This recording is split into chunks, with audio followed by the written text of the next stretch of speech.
Excited to talk to our next guest. He is a two-time international champion for AEW. Of course, you want to check him out if you happen to be in the Cleveland area. Fright Night Dynamite coming up on Wednesday. Get your tickets, AEWTix.com. He is Orange Cassidy. Orange, thank you so much for the time, man. Thank you for having me. How have you been able to balance your character in AEW? Because, you come in as kind of the Joe Cool, nothing bothers you. And yet for a while especially while you were international champion, it felt like if I wasn't hearing Jane to start an episode of Dynamite, I was wondering what was going on. You kind of start as this guy, okay, if I have to wrestle, I guess I will, to kind of being the workhorse. You have the most wins in the history of the company. How have you been able to balance that since you've come into now? I think it's because of AEW and that the way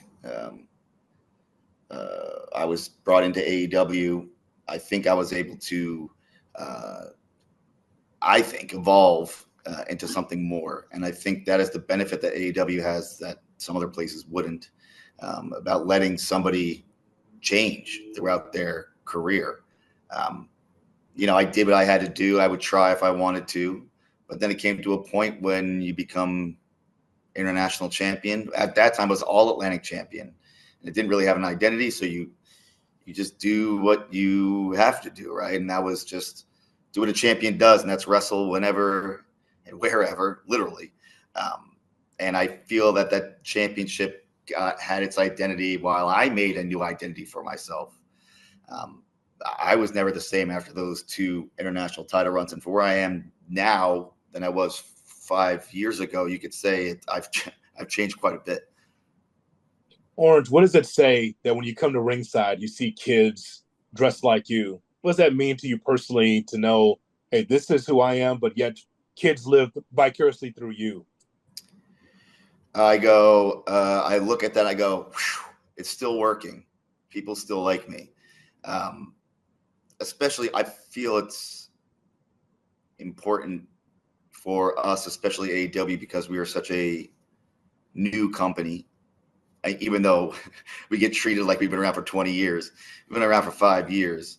And there is going to be, within 5 years, there is going to be a new generation of fans, and they will be the kids that are watching now. When I was a child, it was very pro wrestling hit me a certain way, and it was because of when I went to live events and I interacted with the wrestlers. And I feel it's very important for us to cultivate a good fan base, especially with our kids. And I try to make sure it's that I don't do anything that would be weird. Like, some of these guys, I try not to swear, certain things, just because I do understand that kids are gravitating towards it. And because I think they can just identify, like, oh, I get it. That guy just doesn't care, but he'll do it, I guess, And I think that's it's just reassuring. For you, on the flip side of that, there are some curmudgeons out there that when you first burst onto the scene swore you were going to kill professional wrestling as opposed to the opposite. How did you take in some of that criticism early on? I don't know. I think about that a lot, because when AEW first announced me, it was very polarizing. Like, there were a lot of people like, oh, this is fun. And this guy's a joke. Blah, blah, blah. And then, like, 3 years later, I'm like number 7 in the PWI. It is, I listen to criticism, and I listen to people like, let's say, Jake Roberts or Dean Malenko, and they will give me advice, and I always take what I can from it. But ultimately, I do what I think is the best. And if I'm making the professional wrestling that I enjoy, then I would like to think that most people would enjoy it too. And I don't hit a home run every time. This is ESPN, so I say I don't bat 1,000, but Mr. Sports. Yeah, I'd be 3 333 is pretty good, right? You know, It's Hall of Fame. Yeah. You know? That's it. Again, AEW ticks if you want to check out Fright Night Dynamite coming up in Cleveland, Ohio. Orange Cassidy. Did you ever think? I heard this from Tony Schiavone, you know, in the last couple of weeks with the new storyline that you're involved in, calling you one of the faces of AEW when you joined the company. Did you think that was ever something that was going to be said about you, that you would be put in a prominent position representing the company? No, and I don't think that I am, or nor should I be. I don't want that. Like I never wanted that. I wanted to do what I had to do, and go home. But especially after what happened last night, it's been made very clear to me that I think I have no choice in this situation. Like before, you know, early in AEW, there was always this thing of, oh, he's going to try, or he'll care this time.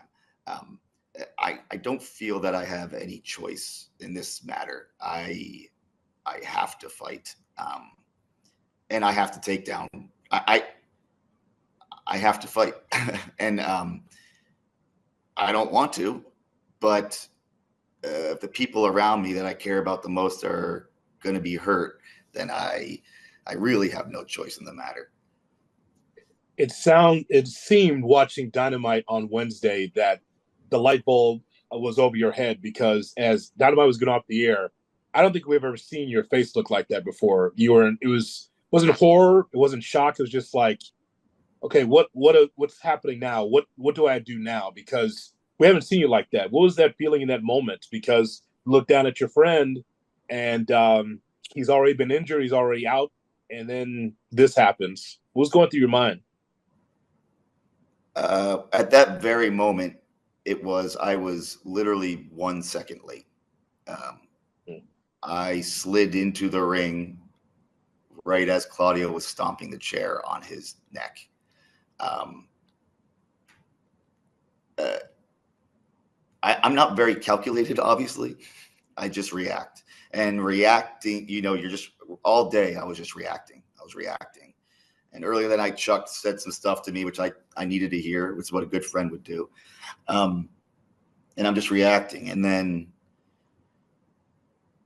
I feel that, well, there's a couple of things, because I never thought I'd see him laid out again. I mean, he was injured before by my other friend Trent, and to see that again, it's something I never thought I'd have to see again. But I was, and I was sitting in the ring, and so, you know, I think at that moment I was just like, I don't want to say that, I don't want to take a cop out answer, just be like I was blacked out. I really just don't. I just was. Just everything that's going on. It wasn't something I expected. So, yeah, I don't know. I mean, after the show, I think we just released the footage on YouTube, but there was, obviously I was reacting, and I got a little, me and Danny got a little bit of an, I'm going to say interaction, but I think all of my thoughts will be made clear Wednesday in Cleveland. On Dynamite, on that Fright Night thing, whatever we're calling it, Fright Night, Halloween, Dynamite, whatever it is. The night before Halloween. Yeah. Yes.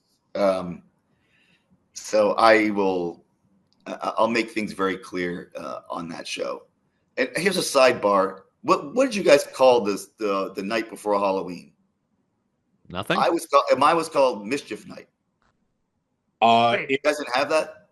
In Detroit, not in Chicago. We never called it that. No? Hell Night or Hell Night. Okay. Yeah. Wait, sorry. So what do you do on Mischief? Well, now Yeah, I gotta now know. you're What do taking you it do there. on Mischief? Yeah, now I gotta know what happens on Mischief Night. It's like you go around, you toilet paper people's houses and throw eggs at their doors or something. I don't know. You guys don't do that? All right, well. You did that on Halloween. Like it was like a Halloween thing at the end of the night. Oh, no, we do it the night before, because Halloween you were getting candy. Ah. yeah. Oh, see, that's just the day that ends in Y in Chicago. Oh, there you go. He's a Chicago guy, yeah. There you go. In the ring, we've seen some of the things you've done where at the end of the night, you're like, wow, did you see that Orange match? What was the match that you had that after the fact, even you were impressed? You impressed yourself. You're like, whoa, we really pulled that off. Yeah, well, that's, I mean, I hate to stay on topic, but it was when I beat John Moxley at Full Gear last year. I was fully expecting going into that match that I'm just going to take a beating and I'm just going to try to survive and do what I have to because I was the champion and that's what a champion does. And that was probably the time I was I was shocked with myself. I think, again, kind of going back to some of the things that we've talked about in terms of, who you are and the uniqueness of who Orange Cassidy is and the way you can resonate with kids, but I think also resonate with a lot of adult professional wrestling fans as well, is because you're not like anybody else. When you see, we're obviously very aware that Dax is a fan of Bret Hart, right? Like, and you can see the inspiration when he wrestles that he got from Bret Hart. Who are some of the inspirations you had as you were coming into professional wrestling? Well, that's interesting because I don't really have.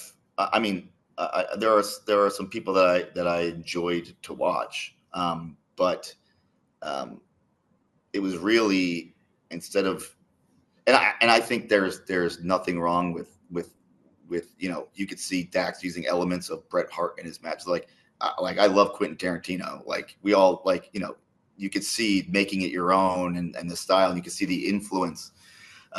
I just found the most success of doing the opposite of what everybody was doing and then trying something just completely new.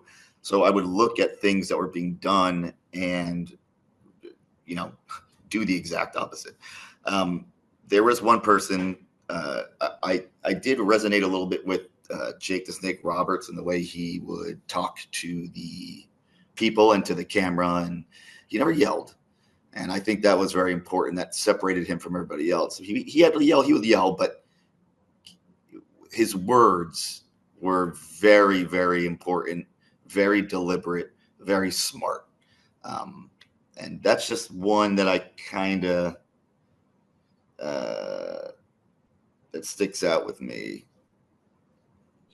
Orange, how would you describe the state of the company? You mentioned earlier that some people that's been watching AEW feel like, hey, you guys have been around forever, but it is 5 years old and there's going to be peaks and valleys. So how would you describe what's going on with the company now that you're 5 years old?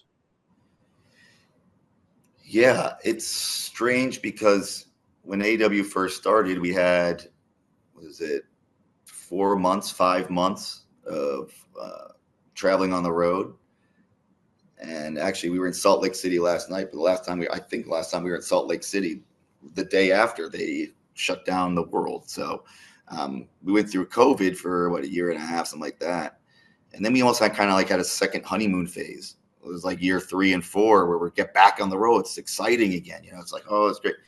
And now we're here. Like we're doing it. We're trying to find our rhythm. It's just nice to be a part of a company that no matter how people see us, we're a peak or a valley. The quality of in-ring work and what we put out there is the absolute best that we all can do. Our pay-per-views are, first of all, they're long and they're all incredible. And the fans are just, they're incredible. Yes. So, I feel proud that I am part of a company that we put our best foot forward at every moment we get. You may not love it, but we are. And it's nice to know that we're just going to keep trying to get better and try to top ourselves, which is what we should be doing. So one of those wrestlers we see outshine every night is Willow Nightingale, part of your group. We've had her on this show. What's it like watching someone like her develop? A little bit different personality than you, but seeing her develop in the ring. Well, it is she is a factor of AEW, right? Like if AEW wasn't around, we would never be, we probably, she would eventually made it somewhere because she's incredible. But I think we get to see Willow Nightingale because AEW saw something in Willow Nightingale. We saw something in Willow Nightingale and see Willow Nightingale develop. And I think that's incredible to see, especially coming, I used to wrestle with Willow on the independents up and down the New England and New York and beyond wrestling and all that stuff. And to see where Willow has become, it's incredible. She's still young. She's still scratching the surface. So it's very, I love to see people who work hard and who are good people get rewarded. How many pairs of sunglasses do you go through a year? Too many. And I have too many, and they're Ray-Bans because I'm not going to get cheap sunglasses. Why? And I usually end up giving them away when they're on their last legs to maybe a nice little fan dressed as me in the front row. And I actually lost count after 200. So